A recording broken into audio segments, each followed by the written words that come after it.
하나님께서 우리에게 주신 말씀은 창세기 12장 1절입니다. 창세기 12장 1절 한 절만 보겠습니다.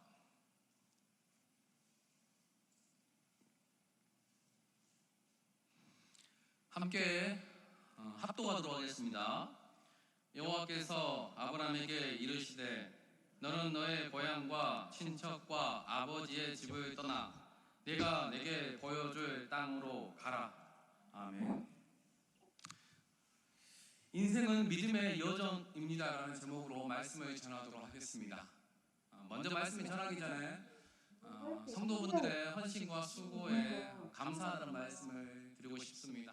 교회가 여러 가지로 어려운 환경 상황 가운데서도 성도님들이 그 자리에서 그 자리를 지켜주시고 또한 힘들고 여러 가지 어려운 부분이 있음에도 불구하고 기도로서 또한 옆 성도들을 이렇게 돌봐주시고 기도해주시고 섬겨주셔서 이렇게 우리가 이렇게 하나님 은혜 가운데 잘 있을 수 있는 것 같습니다. 감사를 드리고 또한 보여야 할 분들이 안 보이는 분들이 몇 분 있는 것 같습니다. 혹시 목장 되시는 분들은 혹시 자기 교구에 목장에 안 나오시는 분이 있으시다면 연락하셔서 예배에 동료해 주시면 감사드리겠습니다. 한자 성어 중에 전입미답이라는 사자 성어가 있습니다.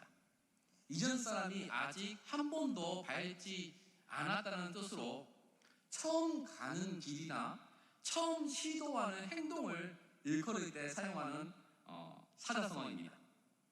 저는 우리의 삶이 전입미답의 인생이라고 생각합니다. 우리의 인생은 각자가 한 번도 살아본 적 없는 미지의 영역을 개척하는 삶이기 때문입니다. 그래서 누군가는 인생을 망망한 바다를 항해하는 개척자라고 말하는 분들도 있고 예측 불가능한 모험이 있는 삶이기에 인생은 아름답다라고 말하는 분도 있습니다. 그렇다면 왜 하나님은 우리를 전입미답의 삶으로 초대하실까요? 왜 한 번도 가본 적 없는 길을 가게 하실까요? 오늘 아브라함을 부르시는 장면을 통해 전입미답의 인생으로 우리를 부르시는 하나님의 뜻을 발견하는 시간이 되게 예수님의 이름으로 축원드립니다. 오늘 본문에 하나님은 아브라함에게 말씀합니다. 너는 너의 고향과 친척과 아버지의 집을 떠나라. 그리고 내가 내게 보여줄 땅으로 가라. 그리하면 여러 가지 복을 주시겠다고 약속합니다. 이 구절에서 핵심은 떠나라와 가라입니다. 떠나야 할 곳은 너의 고향과 친척과 아버지의 집입니다. 그리고 가야 할 곳은 내가 내게 보여줄 땅입니다. 저는 이 말씀을 준비하면서 왜 하나님께서 아브라함에게 당시 그가 살고 있던 메소포타미아의 하란을 떠나라고 말씀하지 않고 너의 고향과 친척과 아버지의 집을 떠나라고 꼭 집어서 떠나라고 말씀하셨는지 의문이 들었습니다. 이것은 단순히 아브라함이 살고 있는 그 지역을 물리적으로 떠나는 것에 본질이 있지 않다는 것입니다. 하나님은 어떤 말씀을 하실 때는 어떤 일을 행하실 때 분명한 목적과 이유가 있습니다. 그런데 그것이 숨겨져 있을 때가 되게 많습니다. 그래서 성경은 이것을 미스테리온, 하나님의 신비라고 말합니다. 이 신비는 하나님이 그 신비의 베일을 드러내시기 전까지 우리에게 가려져 있습니다. 아브라함의 인생은 감추어져 있던 하나님의 신비가 점차 드러나는 삶이었습니다. 그것은 떠나는 것에서부터 시작합니다. 하나님은 아브라함에게 너의 고향을 떠나라고 말씀합니다. 여기 고향은 히브리어로 에레츠인데 하나님이 하늘과 땅을 창조하실 때 그 땅이 이 에레츠입니다. 이 단어는 창조 때 바다와 구분되는 것으로 인간이 살아가는 그 삶의 터전을 말합니다. 인간은 땅을 개간하여 그 땅에서 나오는 소출을 먹고 살도록 창조되었습니다. 즉 땅은 피조물의 생계터전이자 삶의 근간을 이루는 곳입니다. 아브라함은 그 땅에 뿌리를 내리고 살고 있었습니다. 하지만 그가 머물고 있는 그 땅은 아브라함이 뿌리를 내리고 있을 땅이 아니라는 것입니다. 왜냐하면 그 땅은 하나님 나라의 땅이 아닌 세상 나라의 땅이기 때문입니다. 하나님은 아브라함에게 그 땅이 아닌 다른 땅을 주시기를 원하셨습니다. 그 땅이 바로 7절에 가나안 땅입니다. 이 땅은 장차 하나님의 나라가 세워질 하나님의 임재와 다스림이 있을 땅입니다. 하나님은 세상에 뿌리를 두고 있는 아브라함을 불러내어 하나님께 뿌리를 두고 살아가는 삶으로 그를 초대한 것입니다. 또한 땅은 나의 소속을 나타냅니다. 내가 어느 땅에서 태어났느냐에 따라 나의 소속이 결정됩니다. 예전에 한참 이슈가 되었던 것이 원정 출산입니다. 한국인이 미국 시민권을 얻기 위해 출산할 때가 되면 미국으로 가서 아이를 낳았습니다. 그 배경에는 그 땅에서 태어나는 것이 그의 소속을 결정했기 때문입니다. 이처럼 땅은 나의 뿌리와 소속을 결정합니다. 따라서 너의 고향을 떠나라는 것은 내가 뿌리를 내리고 있는 곳을 떠나라는 것입니다. 소속의 변화를 의미합니다. 지금까지 아브라함은 땅에 속한 사람이었습니다. 세상에 뿌리를 내리고 우상을 섬기던 사람이었습니다. 또한 하늘의 시민권이 아닌 땅의 시민권을 가지고 살았습니다. 그런 아브라함에게 하나님은 새로운 삶의 뿌리와 시민권을 부여하고자 그를 그 땅에서 떠나라고 말씀한 것입니다. 우리도 마찬가지입니다. 우리는 하늘의 양식이 아닌 땅의 양식을 추구하며 땅만 바라보며 살던 세상에 속한 사람들이었습니다. 어떻게 하면 이 땅에서 더 많은 것을 소유하고 누리며 살 것인가가 우리 삶의 목적이었습니다. 또한 하늘의 시민권이 아닌 땅의 시민권, 땅에 속한 사람이었습니다. 그런데 하나님은 우리를 사랑하심으로 예수 그리스도의 십자가의 대속의 은총으로 우리를 세상에서 구원해 하나님 나라에 뿌리를 두고 그 나라에 소속된 자들로 변화시켜 주셨습니다. 돌감람나무였던 우리가 참감람나무 진액을, 뿌리의 진액을 받는 자들이 되게 해 주셨습니다. 그래서 저와 여러분은 예수 그리스도의 뿌리를 내리고 그분에게 속한 자들이 되었습니다. 이 모든 것이 가능한 것은 하나님께서 우리에게 찾아오셨기 때문입니다. 우리를 부르셨고 그 땅에서 떠나라고 말씀하셨기 때문입니다. 그 찾아오심과 부르심, 떠나라는 말씀으로 인해 우리가 지금 이 복된 곳에 있습니다. 이 모든 것이 여러분 하나님의 은혜입니다. 이게 첫 번째 이유입니다. 둘째로 하나님은 친척을 떠나라고 말씀합니다. 당시에는 혈연 중심의 사회였습니다. 친인척들이 함께 모여 살았습니다. 친척은 내가 살아가는데 가장 믿을만하고 의지할 대상입니다. 농사를 짓거나 유목 생활을 할 때 그 모든 일들을 친척들과 함께 해 나갔습니다. 또한 치안이 불안하고 불안한 사회에서 외부의 공격을 받거나 어려움이 닥쳐왔을 때 그 문제를 함께 해결하고 논의하는 대상도 친척들이었습니다. 이처럼 아브라함의 삶의 중심에는 친척이 있었습니다.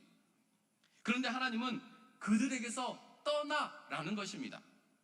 아브라함의 삶의 중심에 변화가 필요하다는 것입니다. 그 변화는 떠남에서 시작됩니다. 그러기에 아브라함은 떠나야 했습니다. 또한 친척은 나의 정체성을 규정하는 존재들입니다. 내가 누구인지, 어느 문중에 속해 있는지, 누구의 아들인지는 친척을 통해 알 수 있습니다. 성경에 보면 계보가 많이 나옵니다. 누구누구의 6대 손이요, 5대 손이요, 현손이요, 증손이요, 손자요, 누구의 아들로 그 사람을 설명합니다. 우리나라도 유사했죠. 제가 어렸을 때 저희 마을의 어르신들이 저의 이름을 아는 분들은 그리 많지 않았습니다. 그런데 누구의 둘째 아들이라고 말하면 다들 알았습니다. 이처럼 친인척을 통해 내가 누구인지 나의 정체성이 결정되었습니다. 아브라함도 그랬다는 것입니다. 따라서 친척을 떠나라는 말은 아브라함에게 새로운 정체성, 새로운 존재가 되게 해주시겠다는 것입니다. 그 정체성이 바로 복입니다. 2절에서 3절을 보면 아브라함이 복이 될 것이라고 말씀합니다. 또한 아브라함의 새로운 정체성은 열국의 조상입니다. 하나님은 너로 큰 민족을 이루시겠다고 말씀하셨습니다. 그래서 아브라함의 이름을 아브라함으로 개종시켜 주므로 그를 열국의 조상, 믿음의 조상이 되게 하셨습니다. 이처럼 하나님은 아브라함을 하나님을 중심에 두는 삶으로 많은 민족의 조상으로 새로운 정체성을 부여하기 위해 친척을 떠나라고 말씀하신 것입니다. 이처럼 하나님께서 떠나라고 말씀하신 이유는 그곳이 그가 있어야 할 곳이 아니기 때문입니다. 변화가 필요하기 때문입니다. 떠나지 않고는 새로운 존재로 변화될 수 없기 때문입니다. 우리 각자는 변화가 필요합니다. 변화되기 위해서는 먼저 떠나야 합니다. 떠나보내야 합니다. 하나님은 우리 각자에게 무엇에서 떠나야 할지 말씀하고 계십니다. 각자마다 다를 것입니다. 그럼에도 우리는 일습성과 죄악에서 떠나야 합니다. 영적 안일함과 영적 게으름에서, 영적 나태함에서 떠나야 합니다. 또한 사랑하지 못하는 마음에서, 용서하지 못하고 비난하고 판단하는 마음에서 떠나야 합니다. 근심과 염려와 불안을 떠나보내야 합니다. 그런 것에서 떠나지 않으면, 그것을 떠나보내지 않으면 변화는 일어나지 않기 때문입니다. 하나님의 신비를 경험하지 못하기 때문입니다. 이처럼 떠남이 복입니다. 우리는 떠나보냄이 복이라는 것을 잘 알고 있습니다. 그렇다면 아브라함에게 떠남이 쉬운 일이었을까요? 성경에 기록하지 않지만 결코 쉬운 일이 아니었을 것입니다. 우리도 마찬가지죠. 그 이유는 크게 두 가지입니다. 첫째는 기존의 삶에 너무 익숙해 있기 때문입니다. 익숙함의 또 다른 이름은 안정감입니다. 우리는 익숙한 것에서 안정감을 찾습니다. 익숙하지 않은 것을 할 때 불안해합니다. 담임 목사님이 부재한 익숙하지 않은 이 환경이 우리를 불안하게 만듭니다. 이것은 여러분 매우 자연스러운 현상입니다. 매슬로우의 욕구 5단계 이론에 따르면 사람은 5가지 욕구를 가지고 있다고 합니다. 첫 번째 욕구가 생리적인 욕구, 먹고 자고 입고 하는 욕구입니다. 그리고 두 번째 욕구가 안전 또는 안정을 추구하는 욕구입니다. 생적 욕구 다음으로 안정과 안정에 대한 욕구가 크다는 것입니다. 이 이론처럼 사람은 누구나 안전하고 안정된 삶을 살아가고 싶어 합니다. 이것이 인간의 본성입니다. 그래서 사람이 가장 싫어하는 것이 불확실성입니다. 예측 불가능한 미래입니다. 사람들이 평생 직장을 가지려 하는 이유가 불확실성 때문입니다. 성도분들이 연금이나 보험을 드는 이유도 안정된 삶을 살고 싶어 하기 때문입니다. 그런데 하나님의 부르심은 확실한 삶에서, 안정된 삶에서 불확실한 삶으로의 모험이고 초대였습니다. 결코 가본 적 없는, 살아본 적 없는 전입 미답의 삶으로의 부르심이었습니다. 아브라함은 메소포타미아 지역에서 태어나 자랐습니다.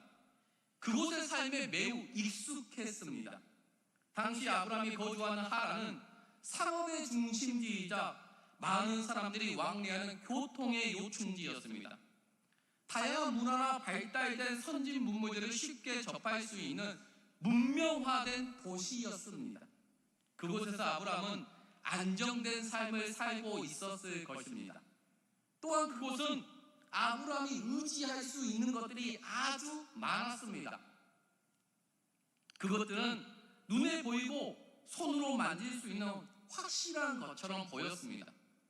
아브라함이 통제할 수 있는 예측 가능한 삶을 보장해 준다고 믿게 했습니다. 그런 익숙함과 안정감이 있는 곳에 떠나는 것은 결코 쉬운 일이 아니었다는 것입니다. 이처럼 아브라함에게 그곳을 떠나는 것은 예측 불가능한, 한 번도 가본 적 없는 미지의 삶을 선택하는 전입 미답의 모험이었다는 것입니다. 그렇기에 결코 쉽지 않았습니다. 우리도 여러분 마찬가지죠. 왜 사람들이 죄에서 떠나지 못할까요? 죄가 친숙하기 때문입니다. 죄에 길들여져 있기 때문입니다. 죄에서 안정감을 찾기 때문입니다. 지금까지 살아왔던 죄된 삶의 패턴이 나를 형성하고 있기 때문입니다. 그래서 3살 버릇 80까지 간다는 속담이 있는 것입니다. 하나님은 세상에 죄에 길들여져 있는 그곳에서 떠나라고 말씀합니다. 떠나보내야 한다는 것입니다. 왜냐하면 그것이 복이기 때문입니다. 그 길만이 생명의 길이기 때문입니다. 떠남과 떠나보냄이 있는 우리에게 예수님의 이름으로 축원드립니다. 둘째는 아브라함이 가야 할 곳은 내가 내게 보여줄 땅이었기 때문입니다. 여기 땅 앞에는 원문에 정관사가 포함되어 있습니다. 따라서 내가 내게 보여줄 그 땅입니다. 그 땅. 이 말은 아브라함에게는 그 땅이 신비에 가려져 있지만 하나님은 그 땅을 알고 계신다는 말입니다. 또한 그 땅으로 가라는 말은 그 땅으로 가야만 하는 분명한 목적과 뜻이 있다는 것입니다. 그런데 하나님은 아브라함에게 그 목적지를 분명하게 보여주지 않았습니다. 분명한 방향을 제시해 주지 않았습니다. 또한 하나님의 계획도 상세히 말씀하지 않습니다. 그는 무작정 떠나야 했습니다. 아브라함의 입장에서는 이 상황이 되게 답답했을 것입니다. 하지만 이것이 하나님의 일하시는 방법입니다. 인간의 입장에서 볼 때 하나님의 약속은 때로 두리뭉실해 보일 때가 여러분 아주 많습니다. 구체적으로 말씀하지 않기 때문입니다. 하나님은 이유를 말씀하지 않습니다. 그래서 우리는 왜라는 질문을 하나님께 드립니다. 왜 하나님 나에게 이런 고난이 있습니까? 하나님 내가 기도하는데 왜 이 기도가 응답되지 않습니까? 우리는 계속 왜라는 질문을 하죠. 하지만 하나님은 우리의 왜라는 질문에 대체로 침묵합니다. 말씀하지 않습니다. 또한 우리는 하나님의 뜻을 알기 원합니다. 그런데 하나님은 꼭 필요한 만큼만 자신의 뜻을 계시합니다. 하나님은 자신만의 계획을 가지고 계십니다. 그런데 그 계획은 우리에게 가려져 있습니다. 우리는 하나님의 뜻을 이해하기를 원합니다. 그래서 하나님께서 나를 이해시키고 설득시키면 하나님 내가 순종하겠습니다. 내가 납득할 만한 말씀을 하시면 내가 따라가겠습니다 라고 우리는 말을 합니다. 하지만 하나님은 일반적으로 우리를 이해시키거나 설득시키지 않습니다, 여러분. 왜 그러실까요? 내가 하나님의 뜻에 순종하기를 원하는데 하나님 나에게 이유를 말씀해 주시면 내가 그 길을 걸어갈 텐데 왜 하나님은 이유를 말씀해 주지 않으실까요? 그 이유는 그분이 하나님이기 때문입니다. 피조물인 우리는 창조주인 하나님을 알 수 없습니다. 이해할 수도 없습니다. 만약 우리가 이해하고 예상하고 예측할 수 있는 하나님이라면 그분은 더 이상 하나님이 아닙니다. 인간 수준에 머물러 있는 분이 어떻게 하나님일 수 있겠습니까? 우리가 하나님을 안다, 내가 하나님을 이해한다 라고 생각할 때부터 우리는 내가 하나님이 됩니다. 하나님이 그때부터 만만해지기 시작합니다. 내가 알 수 있고 내가 이해할 수 있는 내 머리의 한계 안에 머물러 있는 하나님이기 때문입니다. 하나님은 그런 만만한 분이 아니라는 것입니다. 우리가 감히 예상할 수도 상상할 수도 없는 신비 안에 감춰진 분이 하나님입니다. 그러기에 여러분, 믿음이 필요한 것입니다. 믿음은 이해와 설득의 영역이 아닙니다. 때론 이론을 초월하여 작동하는 것이 여러분 믿음입니다. 하나님의 일하심은 믿음의 원리를 요구합니다. 따라서 우리는 하나님이 당신의 뜻대로 일하시도록 우리의 마음속에, 우리의 생각 속에 하나님의 신비의 여백을 남겨두어야 하고, 때로는 우리의 이성과 합리성을 믿음 앞에 내려놓아야 합니다. 지금 담임 목사님이 부재 중이십니다. 건강상의 이유로 떠나셨습니다. 그 떠남을 우리가 이해하고 해석할 수 있을까요? 우리는 이해할 수 없습니다, 여러분. 왜 이런 일이 발생했는지 우리는 모릅니다. 왜냐하면 하나님의 신비 안에 가려져 있기 때문입니다. 하지만 지금의 그 알 수 없음을 통해 후에 하나님의 신비를 경험하게 된다는 것입니다. 하나님의 위대하심과 선하심을 맛보아 안다는 것입니다. 그러기에 지나치게 그 이유를 알려고 하지 마십시오. 과하게 실망하거나 낙심하지도 마십시오. 우리가 해야 할 일은 하나님을 이해하는 것이 아닙니다. 하나님의 신비를 발견하려고 발버둥치는 것도 아닙니다. 성도분들이 해야 할 일은 하나님의 선하심을 믿는 것입니다. 하나님은 실수하지 않는 분임을 기억하는 것입니다. 비록 인간의 실수와 모함이 있을지라도 하나님은 그 모든 것을 재료로 사용해 합력하여 선을 이루시는 분이라는 사실을 아는 것입니다. 그래서 하나님 안에는 여러분 버릴 것이 하나도 없습니다. 하나님은 인간의 죄까지도 실수까지도 사용하여 선을 이루시는 분이기 때문입니다. 그분이 우리가 믿는 하나님입니다. 전능자 하나님이십니다. 이 사실을 성도분들이 믿음으로 수용하시길 간절히 바랍니다. 또한 우리가 해야 할 일은 하나님께 가는 것입니다. 내가 내게 보여줄 그 땅으로 가라. 여기 가라는 히브리어로 얄라크인데 가다와 오다라는 뜻을 동시에 가지고 있는 중의적인 표현입니다. 즉 가라는 것은 오라는 것입니다. 아브라함이 와야 할 곳은 하나님의 품입니다. 가나안 땅입니다. 하나님은 아브라함을 부르시고 계십니다. 나에게 오라는 것입니다. 떠나 보냈으면 그것으로 끝이 아니라 하나님께 나아와야 한다는 것입니다. 하나님께 나아올 때만이 하나님의 신비가 드러난다는 것입니다. 하나님의 약속이 성취된다는 것입니다. 복이 된다는 것입니다. 하나님은 지금 우리를 부르고 계십니다. 우리가 오기를 간절히 소망하고 계십니다. 이때 우리가 하나님께 나아갈 때 반드시 여러분 붙들어야 할 것이 있습니다. 그것은 믿음입니다. 믿음이 없이는 하나님께 나아갈 수 없습니다. 반대로 말하면 하나님께 나아가지 않는 분은 믿음이 없는 분일 수도 있다는 것입니다. 성도 여러분은 하나님께 나아가고 계십니까? 하나님께 나아감을 통해 여러분의 믿음을 입증하시기를 부탁드립니다.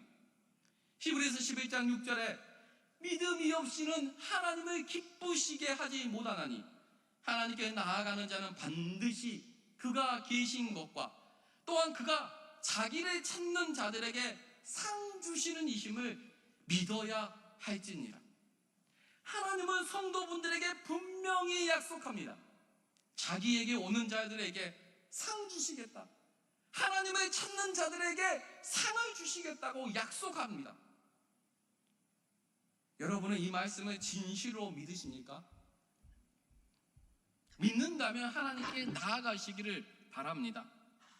하지만 우리는 믿음과 현실 사이에서 고뇌하고 갈등합니다. 하지만 성도 여러분, 이것은 이상한 일이 아니라는 거예요. 자연스러운 일입니다.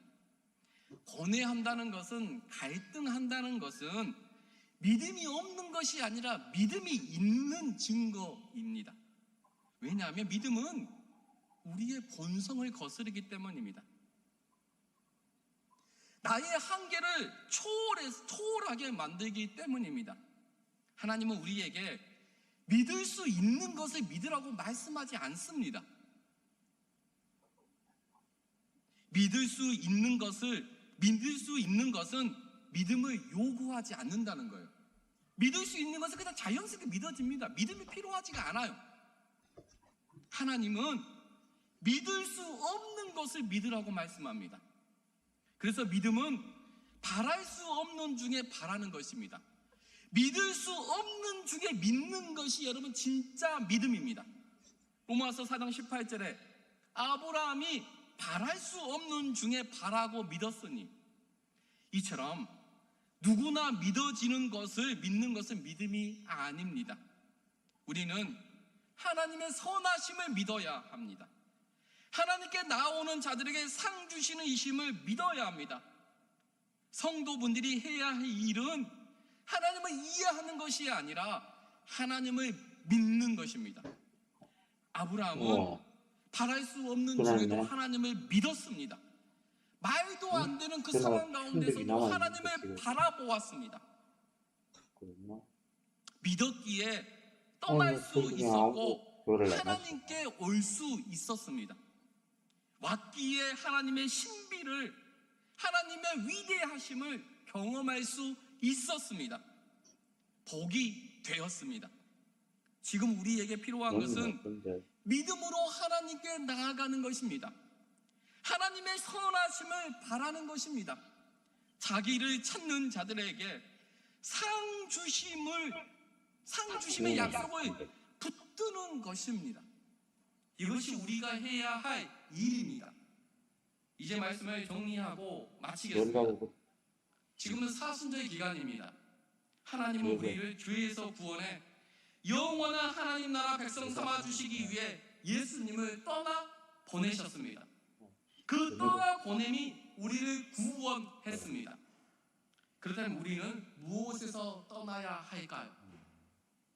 하나님께서 나에게 떠나 보내라고 말씀하시는 것은 무엇일까요? 그 떠남이 결코 쉽지 않겠지만 그 떠나 보냄이 하나님의 신비를 드러내고 하나님의 언약이 성취되며 복이 된다는 사실을 우리 성도분들, 저와 성도분들이 다 알기를 간절히 바랍니다. 그래서 하나님이 우리 구미신율교회 가운데, 하나님이 성도분들과 성도분들의 가정 가운데 계획하시고 약속하신 그 모든 복들이 예수 그리스도 안에서 성취되기를 간절히 바랍니다. 우리 오늘 말씀을 붙들고 다 같이 우리 합심해서 기도했으면 좋겠습니다. 하나님께서 우리에게 요구하시는 것은 하나님을 이해하는 것, 하나님 왜라는 질문에 답을 하시는 것을 하나님 우리에게 요구하지 않습니다. 하나님은 우리에게 믿음을 요구하십니다. 환경과 상황이 어떠할지라도 하나님의 말씀이 도저히 믿어지지 않고 환경이 너무나 어렵고 말도 안 되는 것 같을지라도 떠나라. 그리고 나에게 오라. 그리하면 그 말씀, 하나님의 그 신비가 드러날 것이라는 그 말씀을 붙들고 우리가 기도할 때, 그렇게 나아갈 때 하나님께서 아브라함에게 약속하신 그 복을 주셨던 것처럼 우리 구민신일교회와 우리 성도분들의 삶 가운데도 동일하게 약속하실 것을 믿습니다. 하나님 은혜를 달라고, 내가 그런 사람이 되게 해달라고, 내가 떠나보내야 할 것이 무엇인지, 그리고 내가 하나님께 나아가기를 원한다고 우리 다같이 기도하며 나아가기를 기도하겠습니다. 살아계신 하나님 아버지, 감사를 드립니다. 아버지 하나님, 아브라함을 부르시는 오늘의 말씀을 통해서 하나님께서 우리를 부르시고 계십니다. 아버지 하나님, 아브라함은 그 하란에서 잘 먹고 잘 살고 있었습니다.